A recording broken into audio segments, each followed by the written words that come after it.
Hello विद्यार्थियों, आज हम मानव जाति के उद्भव की श्रृंखला में द्वितीय व्याख्यान में मानव प्रजातियों के बारे में जानेंगे और चर्चा करेंगे। जैसे कि हमने कल के व्याख्यान में जाना कि प्राचीन मानव की उत्पत्ति किस प्रकार से हुई और उसने जीवन के कौशल को किस प्रकार सीखा और जिया। आज हम मानव जाति के विभाजन और उनमें पर्याप्त समान आनुवंशिक विशेषताएं और उनके आधार और किस प्रकार अलग अलग प्रजाति की अलग अलग पहचान है, इसके बारे में जानेंगे। प्रजाति की परिभाषा पूर्ण सटीकता से नहीं की जा सकती। कारण है कि मनुष्य एक सर्वाधिक विभिन्नता लिए उपकरण बनाने वाला प्राणियों में से है तथा प्रत्येक मनुष्य विशिष्टता वाला है जो न्यूनाधिक मात्रा में अपने प्रत्येक साथी से विभिन्नता रखता है। फिर भी सभी मनुष्यों में पर्याप्त समानताएं भी पाई जाती हैं, अतः उनका मानव रूप में वर्गीकरण कुछ सीमा तक तो संभव है।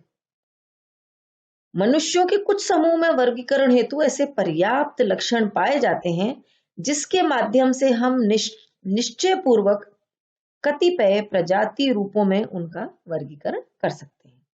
सबसे पहले हम ये जानेंगे कि रेस यानी प्रजाति शब्द का अर्थ क्या है। अंग्रेजी भाषा में रेस अर्थात प्रजाति शब्द का प्रयोग सर्वप्रथम 16वीं शताब्दी में प्रारंभ हुआ, जिसे थॉमस डी गॉबिन्यू नामक व्यक्ति ने पहली बार किया, जिससे उन्होंने शारीरिक विशेषताओं के आधार पर मानव प्राणियों का प्रथम वर्गीकरण प्रस्तुत किया। उनके द्वारा चिन्हित विशेषताएं थी त्वचा का रंग, सिर का आकार, केश और शरीर की रचना। बाद में सामाजिक डार्विनवाद ने प्रजाति के अर्थ में और असमंजस पैदा कर दिया। सामाजिक डार्विनवाद से जैविकीय क्षेत्र यानी जिसमें स्पीसीज के बीच संबंधों के रूप में प्रयोग किया जाता है कि जैविकीय विचार को समाज शास्त्रीय क्षेत्र तक विस्तारित किया गया। यही नहीं, 19वीं शताब्दी के बाद वाले वर्षों में उपनिवेशवादी यूरोप के समुद्र के पार विस्तार ने इस विचार को सशक्त बना दिया कि गोरी प्रजाति के लोग श्रेष्ठ होते हैं। सौभाग्यवश आजकल इस विचार को व्यापक रूप से भ्रामक माना जाता है। मानव प्राणियों को आसानी से प्रजातियों के स्पष्ट क्रम में बांटा जा सकता है। इस विचार को एक जैविकीय तथ्य की अपेक्षा राजनीतिक और सामाजिक रचना माना जाता है, जो मानवीय जननिकता यानी जेनेटिक्स की अपेक्षा प्रजातिवाद यानी नस्लवाद की उपज है। सामान्यतः प्रजाति शब्द का उपयोग कई प्रकार से किया जाता है, जिसमें वैज्ञानिक दृष्टि से सत्य नहीं है। उदाहरण के लिए संस्कृति यानी लेटिन प्रजाति उसका उदाहरण है, परंपरा यानी एंग्लो सेक्शन प्रजाति, भाषा यानी सिमेटिक या आर्यन प्रजाति, तथा राष्ट्रीयता जैसे फ्रांसीसी, अंग्रेज, जर्मन या अमेरिकन प्रजाति को जातीय वर्गीकरण के आधार के रूप में प्रयोग करना पूर्णतः त्रुटिपूर्ण है, क्योंकि न तो वह शरीर की रचना की विशेषता पर आधारित है और न ही आनुवंशिक और स्थायी है। एक अंग्रेजी बोलने वाला और इंग्लैंड में जन्मा नीग्रो बालक उस भ्रामक धारणा के आधार पर अंग्रेज जाति का सदस्य समझा जा सकता है, जो कि पूर्णतः सत्य नहीं है। अब मानव प्रजाति के वर्गीकरण में क्या क्या कठिनाइयां आती हैं। प्रजाति की उत्पत्ति का विषय अपने आप में एक विवादपूर्ण विषय है। सामान्य रूप से एक व्यक्ति को दो विरोधी विचारधाराओं से सामना करना पड़ता है। एक विचारधारा के अनुसार प्रजाति की विरोधी विचारधारा एक विचारधारा के अनुसार प्रजाति की भिन्नता मानव विकास की आरंभिक अवस्था से पाई जाती है। दूसरी विचारधारा के अनुसार सभी प्रजातियों का विकास समान रूप से हुआ है, उनमें अंतर बाद में विकसित हुआ है। यानी इस तरह के दो मत हैं। पहला मत कहता है कि आरंभ से ही सभी प्रजातियों में आरंभिक विभिन्नताएं पाई जाती हैं। दूसरा मत ये कहता है कि सभी प्रजातियों का विकास समान रूप से हुआ है, परंतु उनका अंतर बाद में विकसित हुआ है। मानव प्रजाति का वर्गीकरण फिर भी निश्चित आनुवांशिक गुणों के आधार पर किया जाता है। सभी मनुष्यों के उच्च विकसित स्नायुविक प्रणाली जैसे रीढ़, अस्थियां, सीधी मुद्रा, बाल, हाथ इत्यादि होते हैं। इस प्रकार हम त्वचा, वर्ण, आंखों के रंग, आकार और बालों के रंग, नाक की बनावट, होठों की मोटाई, चेहरे का बाहरी भाव, कद, ललाट की बनावट और अन्य सभी प्रकार के लक्षणों के आधार पर प्रजातियों का हम वर्गीकरण करते हैं। चूंकि एक ही लक्षण में पाए जाने वाले अंतर के आधार पर मानव जाति के भिन्न भिन्न समूहों का वर्णन अपर्याप्त है। यह आवश्यक हो सकता है कि हम उसके लिए एक विशिष्ट परिस्थिति में निदानात्मक अंतरों को भी सम्मिलित करें। इस प्रकार दो प्रजातियां बालों के रंग, शारीरिक संरचना, आंखों तथा त्वचा के रंग में समान हो सकती है, किंतु वे कद, ललाट के आकार और अन्य लक्षणों में भिन्न होती हैं। इसके विपरीत दो प्रजातियां सिर के आकार में समान हो सकती हैं, जबकि उनका आंखों का रंग और बालों का रंग भिन्न हो सकता है। तो सिद्धांततः प्रजातियों के वर्गीकरण की समस्या के लिए यह विचार पर्याप्त होना चाहिए, किंतु वास्तविकता में इसमें अनेक कठिनाइयां हैं। प्रथम तो यह है कि इस क्षेत्र में कोई निरपेक्ष सूत्र नहीं है। यह भी स्पष्ट है कि जैसे जैसे अनेक संकेतों का उपयोग किया जाता है,